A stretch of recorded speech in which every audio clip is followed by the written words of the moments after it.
Iya, Sar. Ayo. Ayo.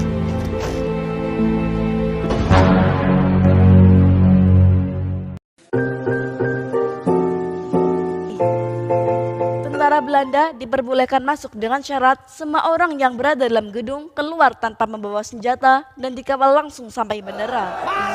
Perang antara Belanda dan pemuda Indonesia pun terjadi. Banyak korban berjatuhan termasuk Harun, santri Tebu Ireng. Jika kalian suka dengan video-video ini, jangan lupa kalian like, komen, subscribe, dan bagikan ke teman-teman kalian. Dan jika Anda tidak suka dengan video ini, silakan geprek dan becek-becek HP Anda. Subscribe guys.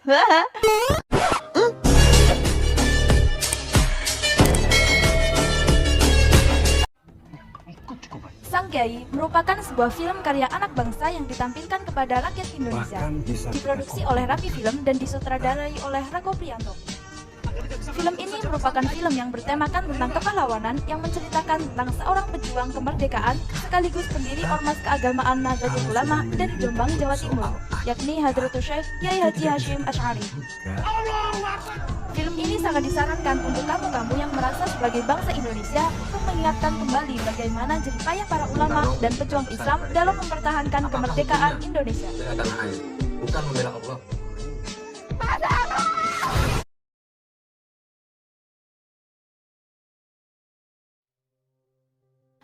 Film ini dimulai dari sebuah pondok pesantren Tebu Ireng, Jombang, Jawa Timur yang tenang dan damai. Banyak santri yang datang untuk menuntut ilmu di pondok tersebut.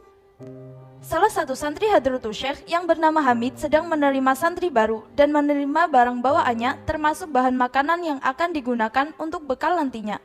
Tibalah giliran kedua, yang mana santri dan orang tuanya hanya membawa pakaian dan tidak membawa apapun untuk dijadikan bekal. Dengan mantapnya, Hamid pun menolak dengan berkata, "Ya nggak bisa.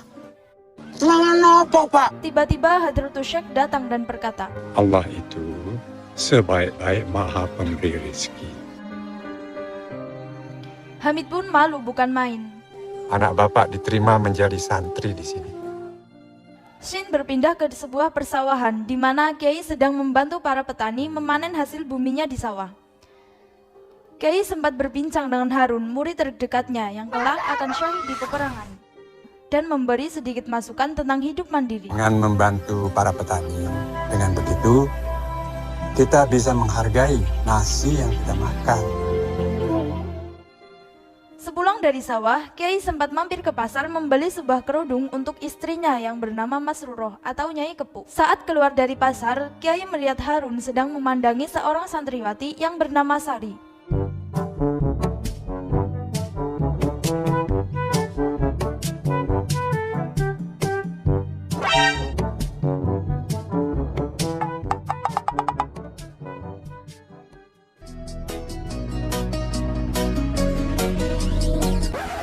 Siapa itu?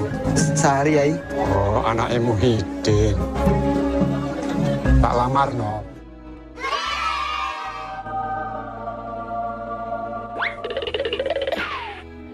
Karena di pesantren diwajibkan untuk sholat berjamaah, lagi-lagi Hamid yang terkena sial karena ketiduran, ia pun tidak ikut sholat. Apa hukumannya orang yang tidak ikut sholat jamaah? Akhirnya Hamid pun kena hukuman, yaitu mencium sapi. Khusus buat kamu nih. Sampainya di rumah, Hadratus Syekh memberikan kerudung tersebut kepada istrinya Masruroh dan berbincang-bincang dengannya.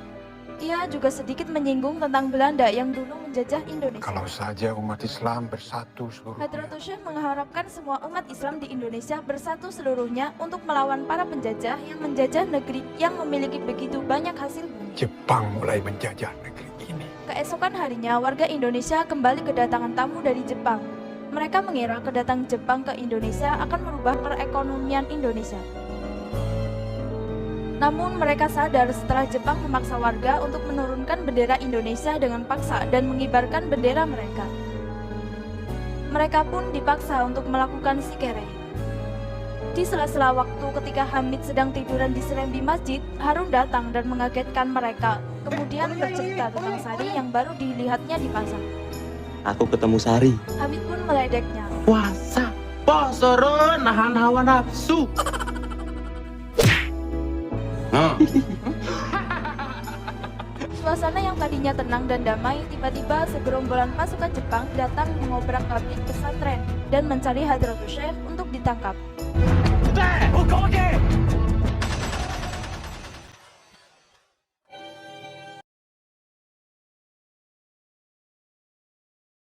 Saya tidak akan pernah melakukannya. Sin berpindah ke dua orang santri beliau yang bernama Harun dan Hamid, yang diam-diam menyelinap masuk ke markas. Akan tetapi mereka berdua ketahuan oleh penjaga. Tentara Jepang pun mengejar mereka sampai ke pemukiman rumah penduduk. Mereka bersembunyi di salah satu rumah penduduk yang di situ terdapat anak yang masih bayi yang menangis tanpa henti. Hamid pun berusaha melindungi Harun dan penghuni rumah dengan cara keluar dari rumah tersebut untuk melarikan diri. Keluar dari sini. Ini jangan mati kau. Nasib baik tidak berpihak pada Hamid yang akhirnya Hamid pun harus tertangkap oleh tentara Jepang. Tentara Jepang pun langsung menghajar Hamid sambil berkata, Tubune no Islam gakko shiteru ka? Hah? Aku santri Tebu Ireng. Oh, Tubune. Hashimu Ashiri no oshikoto. Sumimasen deshita. Ya, saya santrinya Hasyim Asyari. setelah Hamid mengaku bahwa dirinya merupakan santri dari Tebu Ireng, tentara Jepang pun mempersilahkan Hamid untuk pergi. Awalnya Hamid mengira tentara Jepang akan melepaskannya begitu saja. Namun tiba-tiba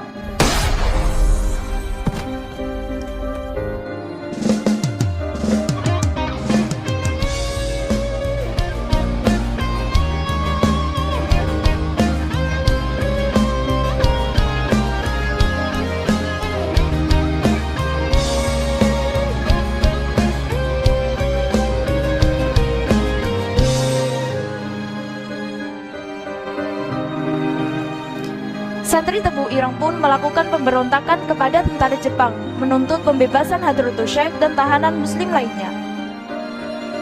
Para santri mendengar jeritan Hadratus Syekh yang sedang disiksa oleh tentara Jepang. Kemudian para santri semakin berambisi untuk masuk, namun gagal dan hanya bisa mengumandangkan istighfar di depan gerbang.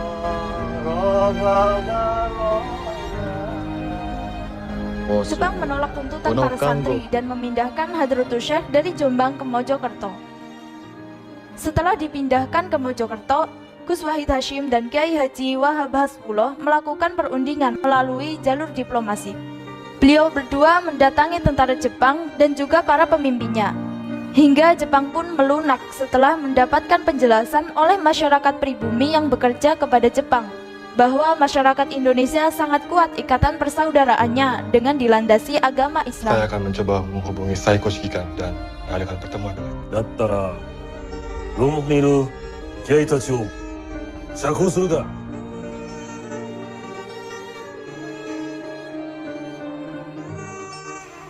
Para santri pun menyambut gembira atas dibebaskannya Hadratus Syekh.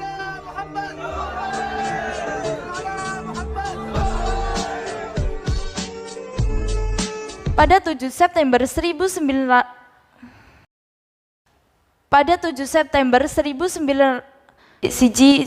Bukan 7 September, tapi 7 Desember 1942.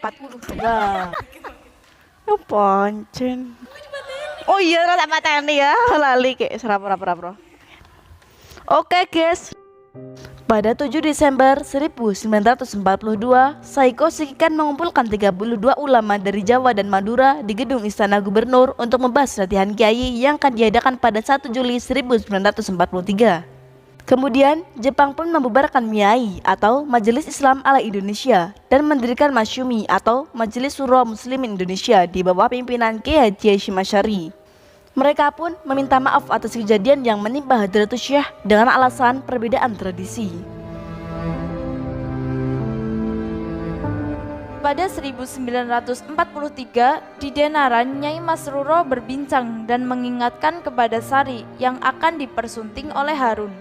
Ingat ya nak ya, perempuan itu ibaratnya pakaian buat laki-laki. Menghangatkan di musim hujan, meneduhkan di saat kemarau. Qabiltu nikaha wa taswijaha Sarina binti Mudin bil mahril maskuri kalan.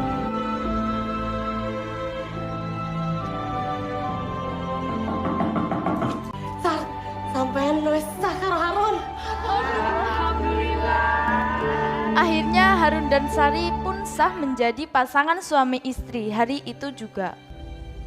Masyumi Goito no Pada akhir 1943 di Tebu Ireng, Jepang membujuk Masyumi untuk membentuk barisan membangun badan barisan melipat gandakan hasil bumi, membuat anggota barisan propaganda membentuk hasil bumi. Kiai Haji Hashim Asy'ari pun menerima permintaan tersebut tanpa tahu ada kepentingan apa antara Jepang melakukan semua itu. apabila telah bercampur dengan kemaksiatan yang tampak jelas, Roji, maka wajawabuha harus ditolak. Jepang juga meminta para ulama untuk membuat khutbah propaganda memperbanyak hasil bumi yang akan dikhutbahkan di masing-masing masjid setelah sembahyang Kita Jumat. sedaya kedah ngatah-ngatahaken hasil bumi kita. Dengan melakukan pendekatan keagamaan untuk membuat hati para petani tergugah, bukan karena paksaan seperti menyetil ayat-ayat Al-Quran dan juga hadis tentang memperbanyak Meminta hasil para bumi kiai di dan para setiap mubalik khutbah. untuk mencarikan ayat atau hadis yang isinya tentang pelipat ganda hasil bumi. Kebijakan Jepang untuk melipat gandakan hasil bumi pun mulai menuai protes dari masyarakat Indonesia. Dari sinilah ketaatan Harun terhadap Hadratus Syekh mulai diuji. Tapi rakyat melihatnya berbeda, Yai. Beberapa pemberontakan pun terjadi. Salah satunya di daerah Singaparna, Tasikmalaya, Jawa Barat pada tahun 1944. Pemberontakan ini dipimpin oleh Kiai Haji Zainal Mustafa yang menentang kebijakan tanam paksa tersebut. Itu semua dilakukan oleh Kiai Haji Zainal Mustafa dikarenakan sikap Masyumi yang seakan-akan diam dan menuai pertanyaan dari Kami dari masyarakat. Sumubu akan menuntaskan hal ini. 欧州の面前で処刑しろ。 Hingga kemudian Kiai Haji Zainal Mustafa dihukum penggal oleh Jepang di pesisir Ancol. Dengan terbunuhnya Kiai Haji Zainal Mustafa membuat Harun tidak mempercayai dan bersikap suudzon terhadap Kiai Haji Hashim Asy'ari karena tidak mau turun tangan. Hal ini juga membuat sebagian besar masyarakat mengira bahwa Masyumi bersekongkol dengan Jepang untuk melipat gandakan hasil bumi. Atas kejadian itu, tentara Jepang menawarkan sebuah kesepakatan kepada Kiai Haji Hashim Asy'ari untuk menjadi ketua Masyumi sekaligus ketua dari Sumubu atau Departemen Agama. Dan Kiai Haji Hashim Asy'ari pun menerima tawaran tersebut agar dapat memperjuangkan Indonesia dari dalam. Ini kesempatan agar kita bisa memperjuangkan Indonesia. Menurut Kiai Haji Hashim Asy'ari, dengan masuknya beliau ke Sumubu akan dapat mengambil kebijakan yang tidak merugikan rakyat dan tidak akan terulanginya peristiwa Zainal Mustafa. Dengan satu syarat, yakni beliau tetap di Tebu Ireng dan tugas Menteri Agama di Jakarta akan diwakilkan oleh putra sulungnya yaitu Gus Wahid Hasyim. Bapak akan tetap di Tebu Ireng. Saiko Shikikan membacakan pengumuman janji kemerdekaan Indonesia oleh PM Kalso di Tokyo karena kedudukan Jepang mulai goyah dan mereka membutuhkan dukungan lebih besar dari rakyat Indonesia.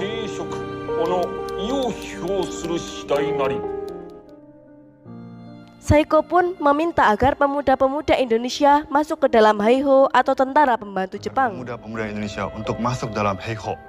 Heiho adalah tentara pembantu pasukan yang terdiri dari bangsa Indonesia yang dibentuk oleh tentara Jepang di Indonesia pada masa Perang Dunia Kedua. Namun, Kiai Haji Hashim Asy'ari menolaknya dengan alasan para pemuda tidak akan mau dengan penawaran tersebut untuk berperang di negeri orang. Santri tidak akan tertarik untuk berperang di negeri orang. Kemudian, Jepang menawarkan pelatihan militer untuk pemuda-pemuda Indonesia dengan perjanjian akan memerdekakan Indonesia. Beliau pun Jadi, menerima penawaran Gus Wahid tersebut setuju dengan saya? dengan syarat hanya untuk menjaga pertahanan dalam negeri, tidak untuk masuk Heiho, melainkan berdiri sendiri, membentuk barisan sendiri Ya. yaitu Barisan Hizbullah. Membentuk barisan Hizbullah. Kemudian, atas perintah Kiai Haji Hashim Asy'ari, Gus Wahid Hasyim memerintahkan kepada Departemen Agama untuk menyebarluaskan berita pembentukan Laskar Hizbullah ke setiap pesantren-pesantren. Setidaknya ada 4 atau 5 santri dari setiap pesantrennya. Kebun Karet Cibarusa, Jawa Barat pada tanggal 11 Agustus mendapatkan informasi dari Sekretaris Negara yang menyatakan tentang penerimaan deklarasi di mana Jepang menyerah secara keseluruhan. Proses penyerahan secara formal oleh pihak Jepang pun akan dilaksanakan secepatnya.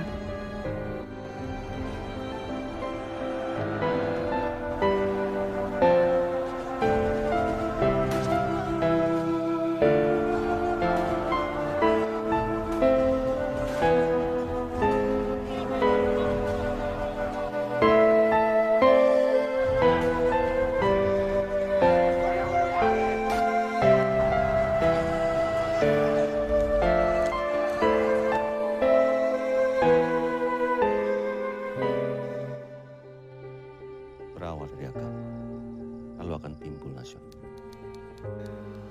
Jenderal Douglas MacArthur dipilih sebagai komandan pasukan sekutu untuk menerima penyerahan kekalahan Jepang. Dan akhirnya Jepang mengalah pada sekutu pada 14 Agustus 1945. Tentara sekutu pun mendarat di pantai luar Surabaya dipimpin oleh Brigadir Malabi. Kemerdekaan Indonesia pun semakin dekat. Soekarno melalui utusannya minta pernyataan membela tanah air kepada Kiai Haji Hashim Asy'ari untuk melawan penjajahan. Apakah hukumnya membela tanah air? Bukan membela Allah.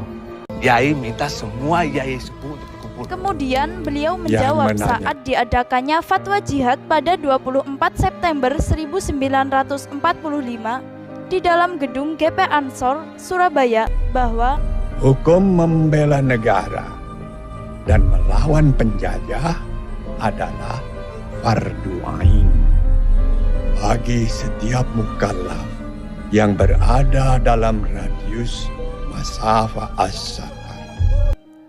hal ini dapat diartikan bahwa setiap umat Islam wajib memperjuangkan tanah airnya demi kemuliaan Islam. Pemberontakan pun berlanjut dan kemerdekaan pun dikumandangkan pada 17 Agustus 1945 dan Jepang pun angkat kaki dari Indonesia. Bung Tomo datang dan bertemu langsung kepada Kiai Haji Hashim Asy'ari untuk meminta wejangan dan nasihat. Beliau pun berkata kepada Bung Tomo, yakni awali dan akhiri pidato dengan menyebut kebesaran Allah. Bung Tomo pun menyatakan orasinya kepada seluruh rakyat Indonesia dengan lantang beliau menyerukan, Tuhan akan melindungi kita sekalian. Allahu Akbar, Allahu Akbar, Allahu Akbar. Merdeka! Bung Tomo menghimbau kepada seluruh rakyat Indonesia untuk melawan tentara Belanda karena beliau yakin bahwa Tuhan akan melindungi kita semua dan mengakhiri pidato dengan 3 kali takbir. Sebagian besar para pemuda sudah berkumpul di Surabaya dan pemuda Jombang pun akan berangkat ke Surabaya pagi itu juga. Kiai Haji Hashim Asy'ari memberikan nasihat sebelum keberangkatan mereka ke Surabaya bahwa Innamal a'malu binniyat. Innamal a'malu binniyat. Artinya, segala tindakan perbuatan itu bergantung pada niat. Jihad hendaknya dilakukan dengan penuh kasih dan sesuai dengan aturan. Sebab jihad adalah jalan kebenaran menuju ridha Allah Subhanahu wa Ta'ala. Peperangan pun terus berlanjut. Pada tanggal 28 Oktober 1945, kota Surabaya berhasil dikepung oleh para pemuda-pemuda Indonesia. Kemudian, Brigadir Malabi pun menghubungi Jenderal Houghton di Singapura. Dan Jenderal Houghton pun menyanggupi untuk menjemput Soekarno dan Hatta.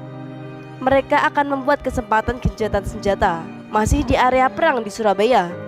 Harun membuka sehelai kain yang di dalamnya terdapat sebuah surat yang diberikan oleh Sari sesaat sebelum berangkat ke Surabaya. Harun bangga, ternyata Sari telah hamil dan ia akan menjadi seorang ayah. Aku nggak mau nanti punya anak. Negara kita masih dijajah. Komunikasi yang terputus menyebabkan dari 8 pos pertahanan Inggris, 2 pos belum mendengar kabar adanya gencatan senjata. Tentara Belanda diperbolehkan masuk dengan syarat semua orang yang berada dalam gedung keluar tanpa membawa senjata dan dikawal sampai bandara. Baku tembak antara Belanda dan pemuda Indonesia pun terjadi. Banyak korban berjatuhan termasuk Harun santri Tebu Ireng. Inna lillahi wa inna ilaihi raji'un. Hizbullah datang. Abdi. Si Abdi. Mas Harun mana?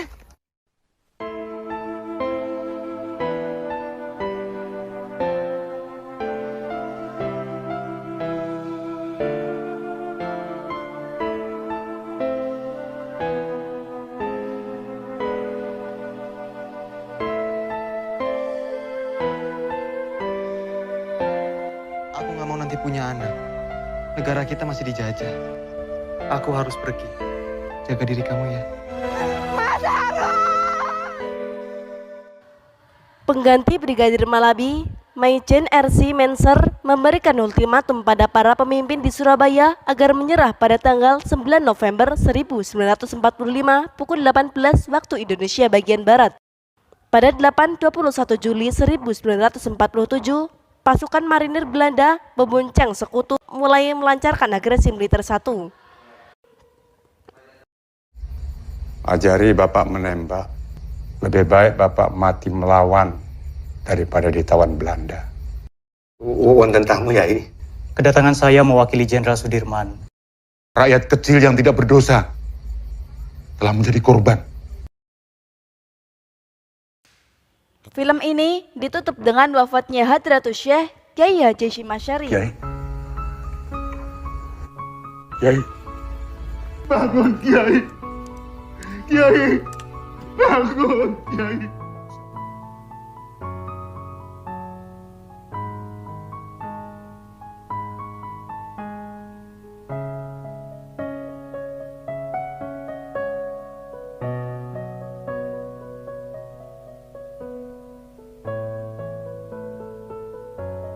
Pada saat itu, para pejuang Islam masih membutuhkan banyak nasihat dari beliau untuk tetap mempertahankan negara Indonesia ini dalam bingkai keislaman. Pada saat itu pula, agresi Belanda I yang terjadi pada tanggal 21 Juli 1947. Jombang pun diserang oleh Belanda.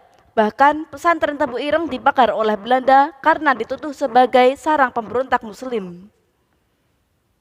Belanda akhirnya mengakui kemerdekaan Indonesia pada tanggal 27 September 1949. Penyerahan kedaulatan ditandatangani di Istana Dam Amsterdam. Semua orang yang melawan penjajah adalah pahlawan. Pahlawan. Tidak ada yang lebih berjasa dari yang lain. Kalaupun ada yang melupakan jasa mereka, juga tidak mengapa. Karena Allah menjanjikan tempat yang sebaik-baiknya bagi para syuhada.